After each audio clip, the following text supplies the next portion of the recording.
All right. And you know what's awesome?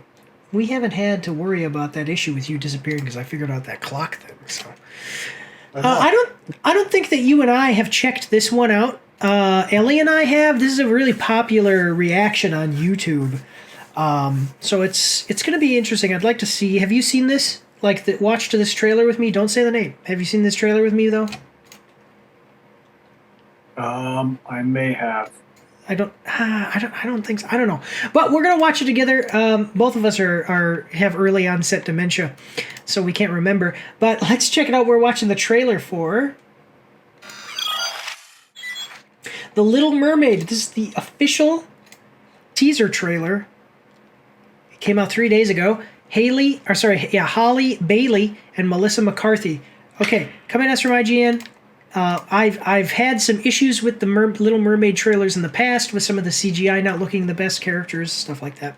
But let's check this one out. So take another look at Disney's The Little Mermaid in the latest teaser for the upcoming live-action movie. This reimagining of the studio's animated musical classic stars Halle Bailey as Ariel, these people as all of these other people, and Melissa McCarthy as Ursula. The Little Mermaid is the beloved story of Ariel, a beautiful and spirited young mermaid with a thirst for adventure. The youngest of King Triton's daughters and the most defiant, Ariel longs to find out more about the world beyond the sea, and while visiting the surface, falls for the dashing Prince Eric.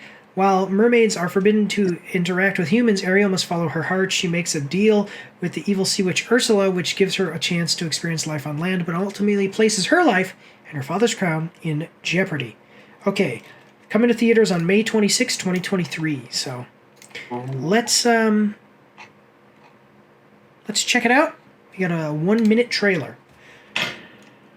We aren't supposed to be this far from the palace, Ariel. Getting cold, Vince? Look at this. Thunder, look out! Ah!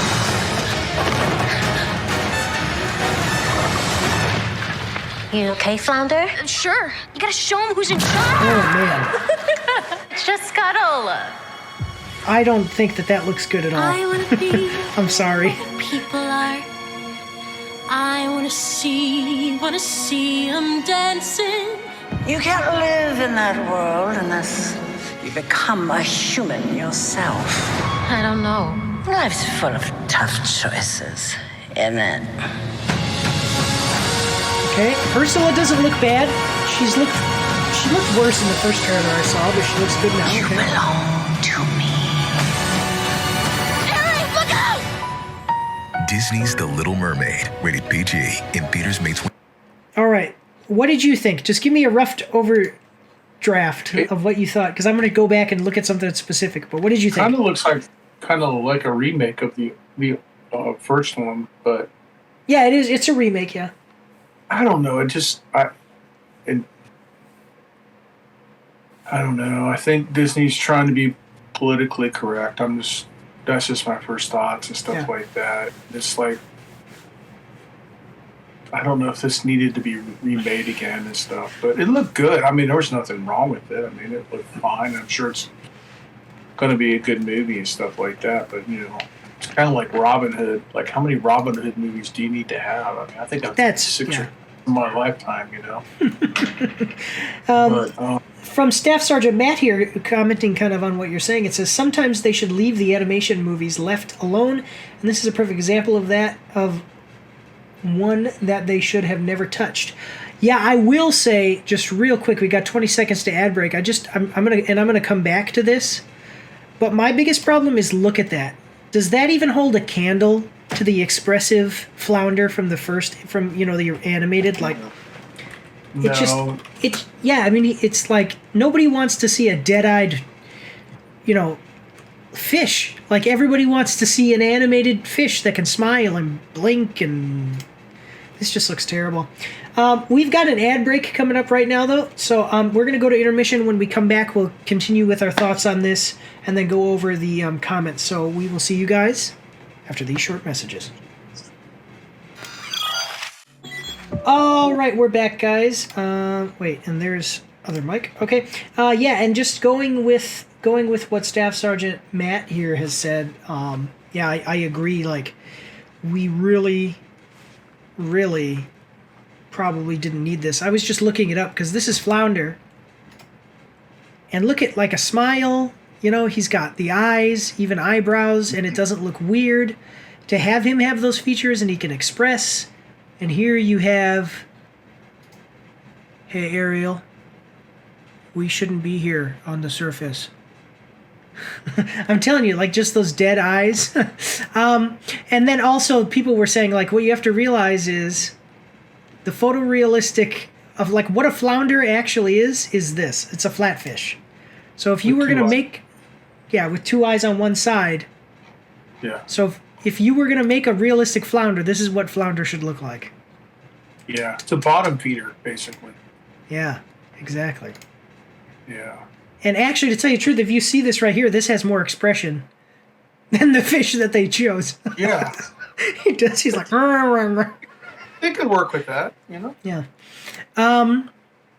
Yeah, I agree with you when you talk about political agenda and trying to be politically correct and all this stuff with certain things. They're trying to be conscious of whatever, but also just, I think that, like, there's no expression to any of these characters. Like, Yeah. so this is Flounder. This is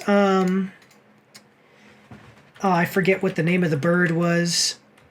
The bird, you know, and they just, that's my biggest issue. Like, I get that we have a black Ariel. Okay, like, I could even forgive that. I can get it, okay. But I just so many of the characters are CGI that you might as well just stayed with the animated one. It's basically this.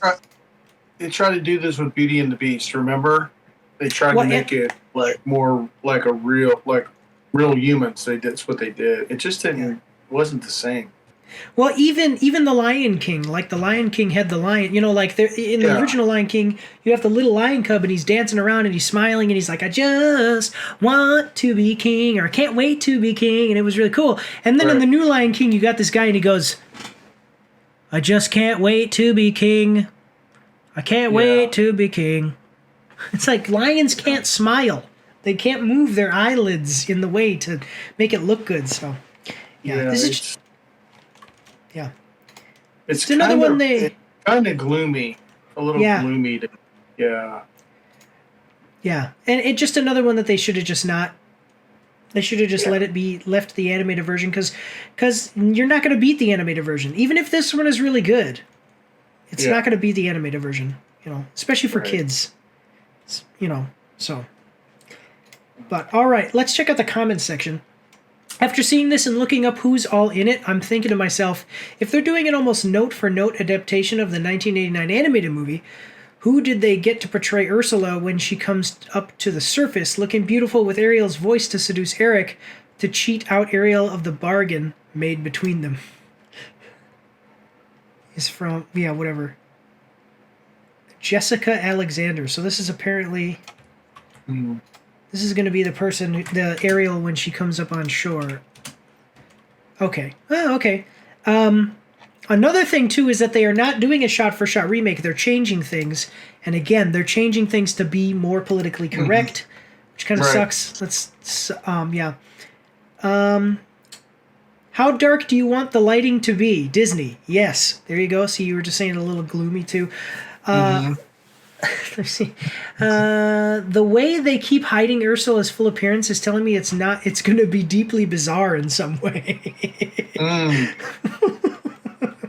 They had Finding Nemo to pattern the fish characters, and they didn't. Flounder looks like any fish I'll buy at in the market and fry. Exactly. It's just this story does not fit itself to the medium of live action. It just doesn't. I'm sorry. It's like there's a reason why fantasy video games tend to not use photorealistic characters. Okay? Because it just doesn't lend itself well. The art style does not lend itself well to the story you're trying to tell. So, but all right, that's Melissa McCarthy as the witch, I think. Yeah. Yep. Yeah. I said that earlier. Pay attention. Oh, you did. Okay. No, it's cool. So originally, when I first saw her, they just showed like part of her face, and she looked, the CGI or whatever it was when they showed it looked basically pretty bad. Like, I'll just tell you the truth, it looked really bad. It looked like clown makeup. Now here it looks okay. and then what this guy was saying actually makes sense. You don't ever see her full appearance within the trailer. Oh, by the way, this is Sebastian. He's just a crab now. The CGI looks okay, but does the character look cool? Does he look like he's going to be interesting to watch? No. But he looks better than the fish. That is true, because he has like his mouth open and his eyes are a little bit expressive, but Sebastian from the original looks way better. Looks way better in animated form, because they basically made him a cross between a lobster and a crab with a humanoid face. I mean, this just looks way better than this. I'm sorry. Yeah, it does. Yeah, I mean, yeah. How are you going to have this guy sing Under the Sea? Like, yeah. And make it How look like he have actually... like Christmas ornaments with this stuff, you know? We have the old ones. That's true. That's true. Merchandising These is are not... terrible Christmas ornaments. Yeah, think about your kid goes out into the toy section and brings you back a plastic container, like they have the little packaging, and they says, "Please, can I buy this?" And it's just a fish. Like it's just a fish. Like, will you please buy me flounder? And it's just like, that's right. It's like you might as well have gone fishing. My grandchildren telling me I want that, and that's like, no, that is boring. Let me go get you one that really is the right kind, like the old one. Exactly. Very boring. But all right, yeah. So I guess I'm gonna watch it. I'll do a review of it on May 26th. I'll watch it on May 26th, and I'll do a review of it, guys. So watch for that one. But let's move forward here. We spent a little bit of time on this one, and then I think we'll get through the last two here. So here we go. Don't forget to check me out on Twitch and join the Discord, where you can voice chat with me while I live stream, and you won't be recorded or anything on YouTube and Twitch, so that's pretty cool. You can also find me on Facebook and Instagram. If you like to read, you can see my after-action reports on my blog. And if you are interested, you can get some merch from my spring store. The links for everything are in the description below.